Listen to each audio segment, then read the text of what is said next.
El mensajero del ángel. Después de un largo debate entre figuras políticas, líderes de opinión, la sociedad civil y otros actores nacionales e internacionales, el Congreso aprobó el 28 de febrero de 2019 las reformas que dan pie a la creación de la Guardia Nacional, presentada por el presidente Andrés Manuel López Obrador en su Plan de Seguridad para México en noviembre de 2018. Y ahora que está aprobada, ¿qué pasa? ¿Qué significa esto en un país en donde las violaciones de derechos humanos por parte de autoridades son una constante?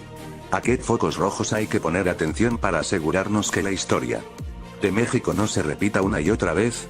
Aquí las respuestas a algunas preguntas claves. Sobre la Guardia Nacional, ¿ya finalizó el proceso para crear la Guardia Nacional? Todavía no. Para reformar la Constitución, esta iniciativa tiene que ser aprobada por la mayoría de los congresos estatales. Esto ya ha ocurrido en al menos 7 estados de la República. ¿Cómo se formará la Guardia Nacional y qué pasará con la policía? La reforma implica la creación de una Guardia Nacional como una institución de seguridad pública, policial y civil, adscrita a la Secretaría de Seguridad y Protección Ciudadana.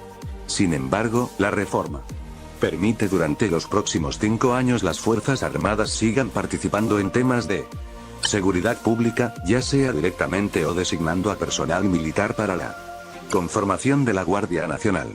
La reforma también ordena dos cosas: que los estados de la República y la Ciudad de México creen un diagnóstico y programa para el fortalecimiento de sus policías, que el Congreso adopte una ley nacional sobre el uso de la fuerza y una ley nacional del registro de detenciones. Las legislaciones de uso de la fuerza y de registro de detenciones son llamados que Amnistía Internacional ha hecho al Estado mexicano desde hace varios años.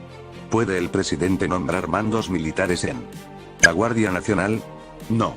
Nombrar a un militar como mando operativo iría en contra de lo dispuesto por el Congreso y por el derecho internacional de los derechos humanos. En 5 años, ¿qué pasará con los integrantes militares de la Guardia Nacional? Para cumplir con el carácter civil de la Guardia Nacional, Amnistía Internacional considera que una vez se cumpla el plazo máximo de 5 años, o antes si es posible, las Fuerzas Armadas no podrán desempeñar tareas de seguridad pública.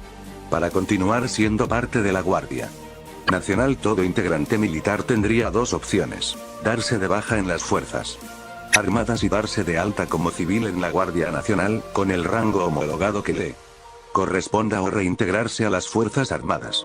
¿Qué problemas subsisten en esta reforma? ¿Qué debemos mantener en el radar? La reforma aprobada por el Senado no deja en claro algunos elementos esenciales que deberán ser aclarados en la ley que se apruebe para reglamentar la Guardia Nacional. Entre ellos, se debe distinguir y separar con claridad las funciones diferentes que deben tener los elementos civiles y los elementos militares de la Guardia Nacional. Solo se deberá permitir la acción de los elementos militares únicamente de forma excepcional, valorada caso por caso y sujeta a las limitaciones impuestas por el derecho internacional. No se debe permitir que elementos militares de la Guardia Nacional participen en la investigación de delitos, ni que actúen como auxiliares del Ministerio Público, o que realicen detenciones que no sucedan en circunstancias claramente excepcionales y con apego a los marcos legales de derechos humanos. La ley de la Guardia Nacional también deberá establecer mecanismos de rendición de cuentas de la Guardia Nacional a través de órganos civiles ordinarios competentes, independientes y técnicamente capaces. ¿Es la Guardia Nacional un riesgo para los derechos humanos? Subido por el mensajero del ángel para evitar convertir a la Guardia Nacional en un riesgo para los derechos humanos, el Congreso debe aprobar a la brevedad una ley reglamentaria de la Guardia Nacional que cumpla con los estándares internacionales de derechos humanos, incluido un mecanismo de rendición de cuentas por un órgano civil independiente. Asimismo, el Congreso debe regular adecuadamente el uso de la fuerza a través de una ley adecuada. Toda la operación de la Guardia Nacional debe respetar dichas leyes, y cualquier abuso deberá ser investigado inmediatamente y los responsables llevados ante la justicia. ¿Cómo se controlará la forma en que la Guardia Nacional hará uso de la fuerza y de las armas de fuego? La reforma ordena al Congreso la creación de una ley nacional sobre uso de la Fuerza para establecer en qué circunstancias y con qué procedimientos y límites se podrá hacer uso de la fuerza. Amnistía Internacional ha recomendado reiteradamente al Estado que establezca una ley de uso de la fuerza.